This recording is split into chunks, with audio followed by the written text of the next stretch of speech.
1. மோந்தா புயல் ஆந்திர கடற்கரையில் கரையை கடக்கிறது.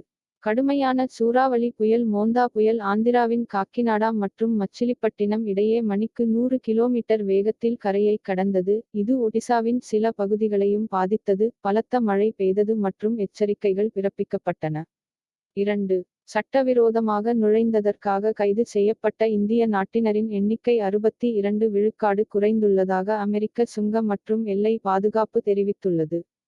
கடந்த அக்டோபர் மற்றும் இந்த ஆண்டு செப்டம்பர் மாதங்களுக்கு இடையில் சட்டவிரோதமாக அமெரிக்காவிற்குள் நுழைய முயன்ற இந்திய நாட்டினரின் எண்ணிக்கை 34,146 பேர் தடுத்து நிறுத்தப்பட்டனர். இது முந்தைய ஆண்டு 90,415 ஆக இருந்தது. இது 4 ஆண்டுகளில் மிக குறைவு. 3. 8 வது மத்திய ஊதிய ஆணையத்திற்கான வழிகாட்டுதல்களை உள்துறை அமைச்சகம் அனுமதித்துள்ளது. 8 வது ஊதிய ஆணையத்திற்கான வழிகாட்டுதல்களை மத்திய அரசு அங்கீகரித்துள்ளது. இது சுமார் 50 லட்சம் மத்திய ஊழியர்கள் மற்றும் 69 லட்சம் ஓய்வூதியதாரர்களுக்கு பயனளிக்கும் என்று எதிர்பார்க்கப்படுகிறது. ஆணையம் 18 மாதங்களுக்குள் அதன் அறிக்கையை சமர்ப்பிக்க வேண்டும்.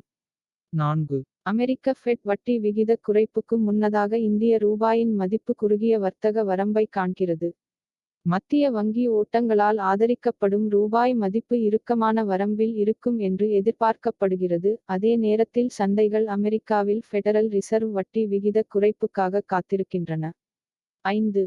3 IATLAS ஒரு இன்டர்ஸ்டெல்லர் வால்மீன் பூமிக்கு மிக அருகில் வருகிறது.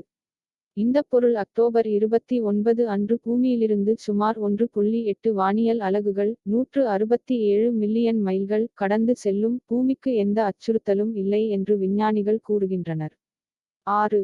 மியான்மர் தாக்குதலுக்குப் பிறகு தாய்லாந்து எல்லையிலிருந்து 500 நாட்டினரை திருப்பி அனுப்ப இந்தியா திட்டமிட்டுள்ளது. மியான்மரில் சைபர் ஸ்கேம் வளாகத்தில் கே. பார்க் இராணுவத் தாக்குதலைத் தொடர்ந்து தாய்லாந்திற்கு தப்பிச் சென்ற சுமார் 500 இந்தியர்கள் திருப்பி அனுப்பப்பட உள்ளனர் என்று தாய் பிரதமர் கூறுகிறார். 7. இந்திய கடற்படை புது தில்லியில் இந்தோ பசிபிக் பிராந்திய உரையாடலை நடத்துகிறது. இந்தோ பசிபிக் பிராந்தியம் முழுவதும் மூலோபாயத்தை பற்றி விவாதிக்க